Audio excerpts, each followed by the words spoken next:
ಅವರು ಸೌಮ್ಯವಾದಿಗಳು, ಆದರೂ ಕೂಡ ಈ ಸದನದಲ್ಲಿ ನಿಂತು ಇಂಥ ವಿಚಾರಗಳನ್ನ ಡಿಪೆಂಡ್ ಮಾಡ್ಕೊಳ್ಳೋ ಪರಿಸ್ಥಿತಿ ಅವ್ರಿಗೆ ಬಂದ್ಬಿಡ್ತಲ್ಲ ಅಂತ ನನಗೆ ಬೇಕೆ.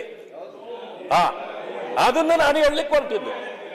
ಇದನ್ನೆಲ್ಲ ನೀವು ಡಿಪೆಂಡ್ ಮಾಡ್ಬೇಕಲ್ಲ, ನಿಮಗೆ ಹೆಂಗನ್ಸಿರ್ಬೇಕು, ನಿಮಗೆ ಹೆಂಗನ್ಸಿರ್ಬೇಕು ಅಂದ್ರೆ ವಿರೋಧ ಮಾಡಿ, ಅದನ್ನು ವಿರೋಧ ಮಾತಾಡಿದ್ರು, ಅದನ್ನು ವಿರೋಧ ಮಾಡಿ ಇದು ಸರಿಯಲ್ಲ ಅಂತ. ಒಂದು ನಿಮಿಷ ಈಗ ಕೇರಿಯಲ್ಲಿ ಹಂದಿ ಇದ್ದಂಗಿರ್ಬೇಕಂತ ಪುರಂದರ ದಾಸ್ ಹೇಳಿ ನಿಂದಕರಿರ್ಬೇಕು ಅಂತೇಳಿ. ನಿಂದಕರಿಲ್ಲಿದ್ರೆ ಸಮಾಜ ಉತ್ತಮ ಆಗಲ್ಲ. ಆ ನಿಂದನೆ ಆರೋಗ್ಯಕರವಾದ ಸಮಾಜವನ್ನು ನಿರ್ಮಾಣ ರೀತಿಯಲ್ಲಿ ಇರಬೇಕು. ಆ ನಿಂದನೆ ಉತ್ತಮವಾದ ಬೆಳವಣಿಗೆ ಕೊಡೋದಕ್ಕೆ ಆ ನಿಂದನೆ ಇರಬೇಕು ಅಂತ ದಾಸರು ದೊಡ್ಡ ಪಂಡಿತ್. ಈಗ ಒಂದ್ ನಿಮಿಷ ನಾನು ನನ್ನ ಪ್ರಯತ್ನವನ್ನು ಮಾಡಿದ್ದೀನಿ.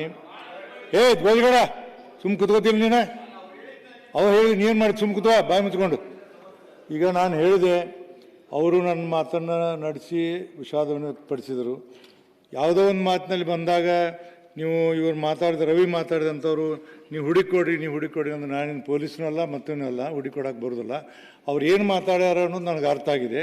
ಆ ಹಿನ್ನೆಲೆಯಲ್ಲಿ ಸದನದ ಗೌರವವನ್ನು ಇರ್ಬೇಕು. ನಾನು ಅವ್ರಿಗೆ ವಿನಂತಿ ಮಾಡಿಕೊಂಡು ವಿಷಾದ ವ್ಯಕ್ತಪಡಿಸಿರಿ, ಏನು ತಪ್ಪಲ್ಲ, ಇದು ದೊಡ್ಡ ಸನಾದ ಅಂತ ಹೇಳಿ ಸರಿ ನಾವು ತಪ್ಪು whether it is a right or wrong ಅನ್ನೋದು ಹೇಳಿ ನಾನು ಹಿಂಗೆ. ಅದಕ್ಕೆ ಮತ್ತೊಂದು ಸಾರಿ ಹೇಳ್ತೀನಿ, ಕೇಳಿದರೆ ಸರಿ, ಕೇಳಿಲ್ಲ ನಾ ಏನು ಮಾಡೋಕ್ಕಾಗೋದಿಲ್ಲ. ರವಿಯವರು ಲಾಸ್ಟ್ ಹೇಳ್ಬೇಡಿ, ಸಭಾಪತಿಗಳೇ ಉಳಿದವ್ರು ಮಾತಾಡಬೇಡಿ.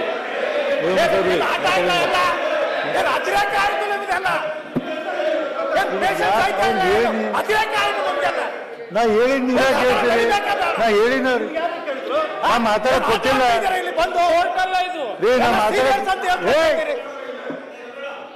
ನಾ ಮಾತಾಡಕ್ ಕೊಟ್ಟಿನ ಅವ್ರು ಕೇಳಿದ್ ಬೇಡತ್ತೇನೆ. ಬಿಡಪ್ಪ, ನಾನು ಹೇಳಿಲ್ಲ ಅವ್ರಿಗೆ. ಅವ್ರು ಮಾತಾಡೋಣ. ನಾನು ಕೊಡ್ರಿ, ನಾನು ರವಿ ಅವ್ರಿಗೆ ಹೇಳಿದ್ದೀನಿ ನೋಡಿ. ನಾನು ಕೇಳಿ ರವಿ ಅವರಿಗೆ ವಿನಂತಿ ಮಾಡೀನಿ. ನಾನೇನು ಆರ್ಡರ್ ಮಾಡಿಲ್ಲ, ವಿನಂತಿ ಮಾಡೀನಿ in the interest of the house. ಆ ಹಿನ್ನೆಲೆಯಲ್ಲಿ whether it is a right or wrong ಅಂದಿಲ್ಲೋ ಗೊತ್ತಿಲ್ಲ, ಆದರೂ ಸಹಿತ ಇದು ಈ ಭಾವನೆ ಬಂದೈತಿ. ಅದರ ಸಲುವಾಗಿ ನೀವು ವಿಷಾದ ವ್ಯಕ್ತಪಡಿಸಿ ಹೇಳಿದ್ದೀನಿ. Left him. ಮಾನ್ಯ ಸಭಾಪತಿಗಳೇ, ನಾನು ಸದನ ಕಳೆದ ಒಂದು 4-5 ದಿವಸದಿಂದ ನಡೀದೇ ಇದ್ದಾಗ ಬೇಸರಗೊಂಡು ನಾವೊಂದಷ್ಟು ಹೋಮ್ವರ್ಕ್ ಮಾಡ್ಕೊಂಡು ಬಂದಿರ್ತೀವಿ ಸದನಕ್ಕಾಗಿ. ನಿನ್ನೆಯಿಂದ ಚೆನ್ನಾಗಿ ನಡೀತಾ ಇದೆ ಅಂತ ಹೇಳಿ ಇವತ್ತಿಗೆ VBG ರಾಮ್ಜಿ ಬಗ್ಗೆ ಮಾತಾಡಬೇಕು ಅಂತ ಇಷ್ಟು ತಯಾರಿ ಮಾಡ್ಕೊಂಡು ಬಂದಿದ್ದೀನಿ ನಾನು ಸದನಕ್ಕೆ. ಸದನ ಸಮಯ ಹಾಳು ಮಾಡಬೇಕು ಅನ್ನೋ ಉದ್ದೇಶದಿಂದ ಬಂದಿದ್ದಲ್ಲ.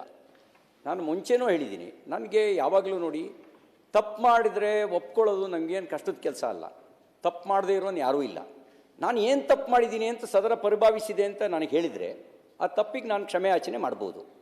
ತಪ್ಪೇ ಮಾಡ್ದಲೆ ಕ್ಷಮೆ ಯಾಚನೆ ಮಾಡು ಅಂತ ಹೇಳಿದ್ರೆ ಅಥವಾ ಹಂಗೆ ವಿಷಾದ ವ್ಯಕ್ತಪಡಿಸು ಅಂತ ಹೇಳಿದ್ರೆ ನನಗನ್ಸುತ್ತೆ ನನ್ನ ಆತ್ಮ ಅದನ್ನು ಒಪ್ಪಲ್ಲ. ನಿಮ್ಗೆ ಕಾನ್ಸಿಯಸ್ಗೆ ಬಿಟ್ಟಿದ್ದು ನನ್ನ ಆತ್ಮ ಅದನ್ನು ಒಪ್ಪಲ್ಲ. ಪಾಕಿಸ್ತಾನ ನ್ಯಾಯಾಲಯ ಯಾವ್ದು ಇರ್ತದೆ? ಹಿಂದೂಸ್ತಾನದಲ್ಲಿ ಪಾಕಿಸ್ತಾನ ನ್ಯಾಯಾಲಯ ಹೇಗಿರ್ತದೆ? ಇದೇ ವಿಧಾನಸೌಧ ಪಾಕಿಸ್ತಾನ ಜಿಂದಾಬಾದ್ ಅಂತ ಕೂಗಿದ್ರು. ಇದೇ ವಿಧಾನಸೌಧದ ಕಾರಿಡಾರ್ನಲ್ಲಿ ಇಲ್ಲೋಡಿ ಒಬ್ರು ರಾಜ್ಯಸಭಾ ಸದಸ್ಯ